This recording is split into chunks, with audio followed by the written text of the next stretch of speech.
Hello again, Griz fans, and welcome back to another edition of Griz Tracks. I'm AJ Mazzolini here with the Mazzolini. And I'm Bill Speltz, Griz beat writer for the Mazzolini. And boy, do we have a good one coming up this weekend as Montana heads to Fargo for a game with North Dakota State in a matchup of FCS royalty, and the new kings on the block are definitely the Bison.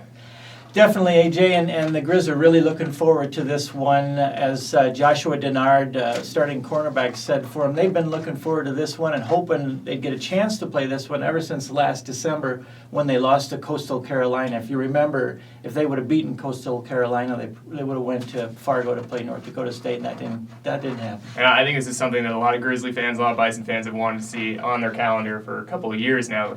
And again, the Bison are three-time FCS national champions at this point, riding a 27-game win streak. Includes a bunch of wins over FBS opponents, including Iowa State from earlier this year. All of that should be very scary to Griz fans, but maybe a little bit of hope. They did struggle against Weber State earlier this year as well. Yeah, that's a good point, and that is the hope.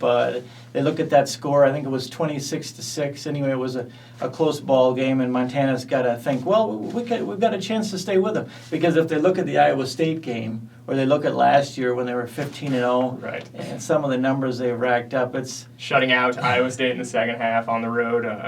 They should be in the Big 10 or the Big 12, it seems like. Exactly. That's a good way to look at it. I think power-wise, speed-wise, they're like an FBS team. So it'll be, I would say they're better than Wyoming. Yeah. Montana lost to Wyoming, so Montana's going to have to bring their A game. Yeah, for sure. And so breaking down the Bison a little bit, we know on offense they're pretty well balanced. They got a running back who can tote it, and they got a quarterback who can throw it.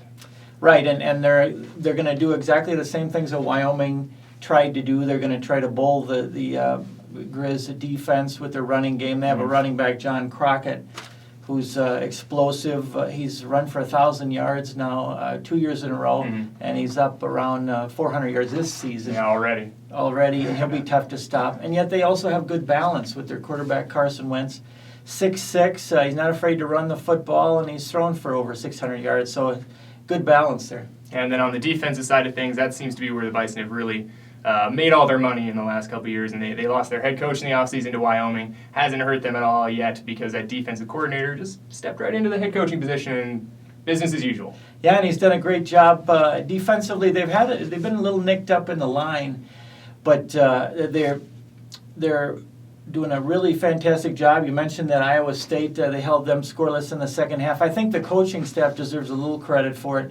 They've really molded that group together. There's some young guys there, a new corner.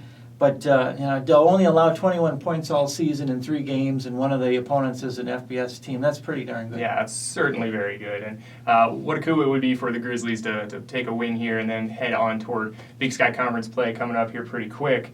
But again, it's going to be a tough one to do.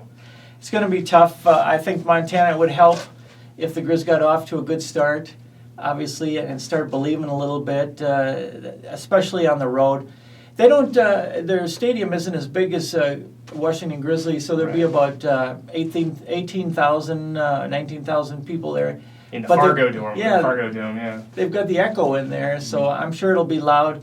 Now, they did get a little taste of that when they were at Wyoming, so they have their hand signals all set and everything, so we'll see how that works. Yeah, and again, the Grizzlies coming off a win over South Dakota at home last weekend, heading on the road to North Dakota, face the Bison of North Dakota State here this weekend.